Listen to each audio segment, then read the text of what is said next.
नमस्कार दोस्तों, आज है 24 दिसंबर 2025 और हम बताने जा रहे आज की मायावती जी से जुड़ी 10 बड़ी खबरें। लेकिन उससे पहले अगर आप चैनल पर नए हैं तो हर दिन मायावती जी से जुड़ी खबरें सुनने के लिए चैनल को सब्सक्राइब करें। तो अब शुरू करते हैं। 24 दिसंबर 2025 को मायावती से जुड़ी पहली बड़ी खबर यह रही कि उन्होंने बहुजन समाज पार्टी को लेकर अब तक का सबसे सख्त और साफ संदेश दिया कि संगठन को दोबारा जमीनी स्तर पर खड़ा करना ही अब उनकी सर्वोच्च प्राथमिकता है। पार्टी सूत्रों के मुताबिक इस दिन लखनऊ से लेकर जिला स्तर तक अंदरूनी बैठकों का दौर चला, जिनमें मायावती की तरफ से स्पष्ट निर्देश पहुंचाया गया कि अब केवल चुनाव के समय सक्रिय होने की पुरानी गलती नहीं दोहराई जाएगी, बल्कि बूथ, सेक्टर और विधानसभा स्तर तक स्थायी संगठन तैयार किया जाएगा।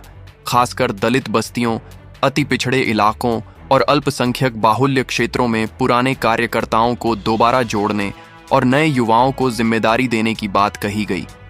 मायावती को यह एहसास हो चुका है कि 2017 के बाद बीएसपी का सबसे बड़ा नुकसान सत्ता से बाहर रहना नहीं, बल्कि जमीनी नेटवर्क का कमजोर होना रहा है। इसलिए 24 दिसंबर को दिया गया यह संदेश सीधे तौर पर 2027 के विधानसभा चुनाव की नींव रखने की शुरुआत माना जा रहा है। इसी दिन से जुड़ी दूसरी बड़ी खबर यह सामने आई कि संसद में बहुजन समाज पार्टी का प्रतिनिधित्व लगभग खत्म होने की स्थिति में पहुंच चुका है। लोकसभा में पहले ही बीएसपी का कोई सांसद नहीं है और राज्यसभा में भी आखिरी सांसद का कार्यकाल समाप्त होने के बाद पार्टी संसद के दोनों सदनों से बाहर हो सकती है। यह स्थिति मायावती के राजनीतिक जीवन की सबसे गंभीर चुनौती मानी जा रही है, क्योंकि एक समय वही बीएसपी थी जो केंद्र की सरकारों को समर्थन देकर सत्ता संतुलन बदल देती थी।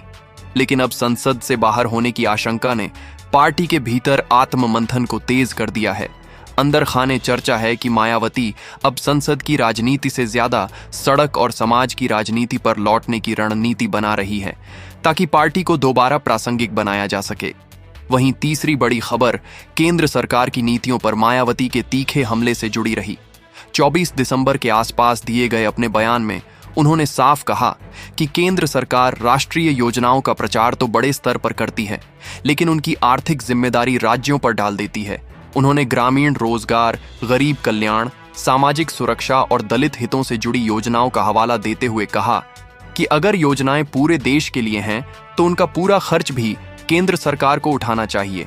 राजनीतिक जानकारों के मुताबिक यह बयान सिर्फ प्रशासनिक आलोचना नहीं, बल्कि बीजेपी सरकार के उस मॉडल पर सीधा हमला था जिसमें राज्यों को आर्थिक दबाव में डालकर योजनाएं लागू कराई जाती हैं। इस बयान के जरिए मायावती ने यह संदेश देने की कोशिश की कि बीएसपी गरीब, दलित और पिछड़े वर्ग के आर्थिक मुद्दों को फिर से राष्ट्रीय बहस के केंद्र में लाना चाहती है। इसी सिलसिले में चौथी बड़ी खबर बिहार में हिजाब से जुड़े विवाद पर मायावती की कड़ी प्रतिक्रिया को लेकर रही। उन्होंने बिना किसी राजनीतिक दबाव के यह कहा कि धार्मिक पहनावे को लेकर बयानबाजी करना और उसे चुनावी मुद्दा बनाना समाज को तोड़ने का काम है। उन्होंने यह भी कहा कि शिक्षा संस्थानों को राजनीति का अखाड़ा नहीं बनाया जाना चाहिए और सरकारों को संविधान की मूल भावना के तहत फैसले लेने चाहिए। यह बयान इसीलिए भी अहम माना गया क्योंकि इससे मायावती ने एक बार फिर दलित और अल्पसंख्यक समुदाय को यह भरोसा दिलाने की कोशिश की कि बीएसपी उनके संवैधानिक अधिकारों की रक्षा के लिए खड़ी है। राजनीतिक विश्लेषकों का मानना है कि यह बयान 2027 से पहले मुस्लिम वोटरों को यह संदेश देने की रणनीति का हिस्सा है कि बीएसपी अब भी उनके मुद्दों पर खुलकर बोलने वाली पार्टी है। वहीं 24 दिसंबर से जुड़ी पांचवीं बड़ी खबर पार्टी संगठन में हो रहे अंदरूनी बदलावों और पुराने नेताओं की वापसी को लेकर रही। पिछले कुछ समय में मायावती ने उन नेताओं को फिर से सक्रिय भूमिकाएं देना शुरू किया है जिनके पास संगठन चलाने का लंबा अनुभव है। पश्चिम बंगाल, ओडिशा, मध्य प्रदेश और अन्य राज्यों में नए प्रभारी नियुक्त किए गए। कुछ पुराने चेहरों की वापसी भी कराई गई, जिससे यह साफ संकेत मिला कि बीएसपी अब केवल उत्तर प्रदेश तक सीमित रहने की सोच में नहीं है, बल्कि राष्ट्रीय स्तर पर अपनी राजनीतिक मौजूदगी को बचाने और धीरे धीरे विस्तार करने की रणनीति पर काम कर रही है। इन पांचों बड़ी खबरों को अगर एक साथ जोड़कर देखा जाए तो 24 दिसंबर 2025 मायावती के लिए सिर्फ एक तारीख नहीं बल्कि एक ऐसा मोड़ साबित होता दिख रहा है जहां से वह या तो बहुजन समाज पार्टी के राजनीतिक पुनर्जन्म की तैयारी कर रही हैं या फिर 2027 की सियासी लड़ाई से पहले आखिरी बार पूरी ताकत झोंकने का मन बना चुकी है। दिसंबर 2025 से जुड़ी छठी बड़ी खबर यह सामने आई कि बहुजन समाज पार्टी ने 2027 को ध्यान में रखते हुए दलित पिछड़ा अल्पसंख्यक यानी पुराने सोशल इंजीनियरिंग फॉर्मूले को दोबारा जमीनी स्तर पर लागू करने की तैयारी शुरू कर दी है। पार्टी के अंदरूनी सूत्रों के मुताबिक मायावती ने साफ कहा है कि सिर्फ चुनावी गठबंधन के भरोसे राजनीति नहीं चलेगी बल्कि सामाजिक रिश्तों को फिर से मजबूत करना होगा।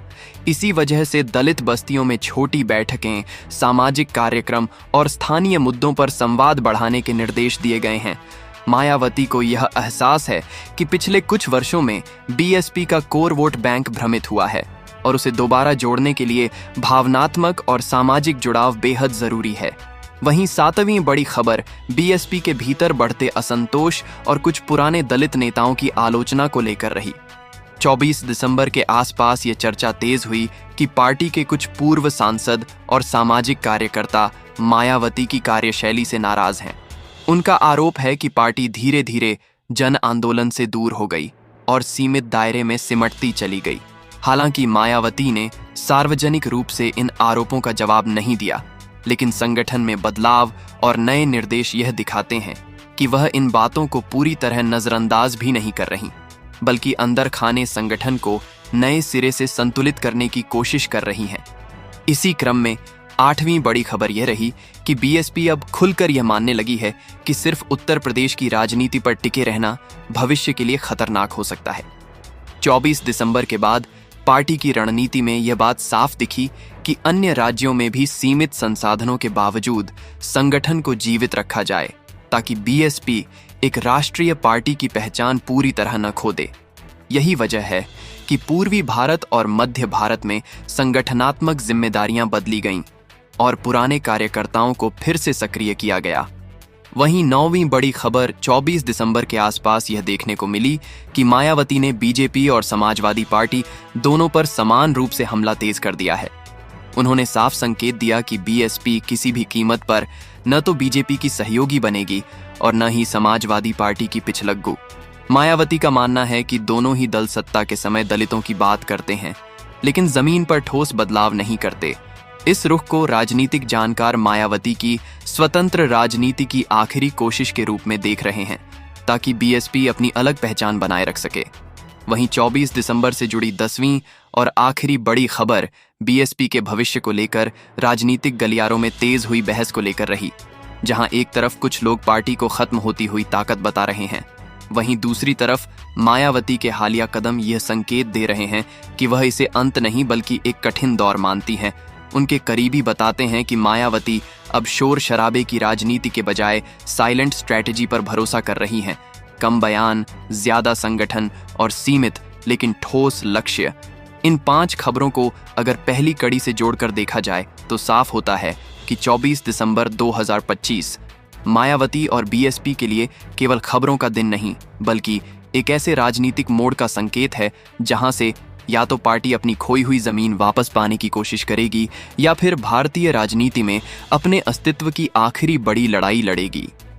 तो दोस्तों, ये थीं 24 दिसंबर से जुड़ी मायावती और बहुजन समाज पार्टी की वो बड़ी खबरें जो साफ इशारा करती हैं कि सियासत में खामोशी हमेशा कमजोरी नहीं होती।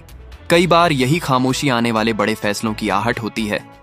मायावती भले ही आज सत्ता से दूर दिखाई दे रही हों, लेकिन संगठन को दोबारा खड़ा करने की कोशिश, पुराने सामाजिक समीकरणों को फिर से जोड़ने की रणनीति और केंद्र व राज्य सरकारों पर लगातार दबाव बनाने की नीति यह बताती है कि बहुजन राजनीति अभी खत्म नहीं हुई है। असली सवाल अब यह है कि क्या मायावती 2027 से पहले अपनी खोई हुई जमीन वापस हासिल कर पाएंगी या फिर भारतीय राजनीति एक और बड़े बदलाव की गवाह बनेगी?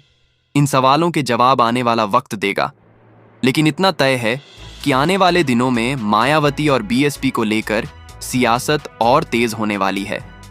अगर आपको ऐसी ही सच्ची, जमीनी और बिना मिलावट वाली राजनीतिक खबरें पसंद आती हैं तो वीडियो को लाइक करें, चैनल को सब्सक्राइब करें और इस वीडियो को ज्यादा से ज्यादा शेयर करें। ताकि सच्ची खबर हर उस इंसान तक पहुंचे जिसे